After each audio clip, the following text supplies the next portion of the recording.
ખાસ કરીને વાત કરવામાં બા આજે જે એક મીટિંગ અને રેલીનું આયોજન છે, શું વિગત છે?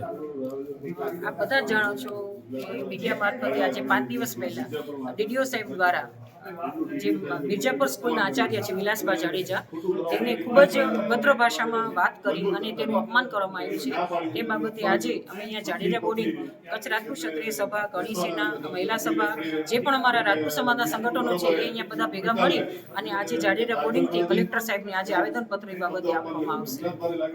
આગળ શું તમારી નીતિ રહેશે? શું કાર્યવાહી? અમારી એક જ માંગણી છે કે કાં ડીડીઓ સાહેબની બદલી કરે અને કાં ડીડીઓ સાહેબ અમારા વિલાસબા જાડેજાની માફી માંગે. એના પછીના શું પગલાં રહેશે? આપ જાણો છો કે રાજપૂત સમાજ છે એ દરેક સ્ત્રીના સન્માનની વાત કરતા હોય છે. આ તો અમારા સમાજની વાત છે એવું જ નથી કે અન્ય સમાજના સ્ત્રીઓનું પણ ગુજરાતની આખા ભારત વર્ષની અંદર કોઈ મહિલાનું અપમાન અધિકારીએ કરવું જ ન જોઈએ. અને પ્રથમ વાત તો એ કહેવા માંગુ છું કે કોઈ પણ અધિકારી કોઈ પણ મહિલા કર્મચારીને એકલા ચેમ્બરમાં બોલાવી જ ન શકે.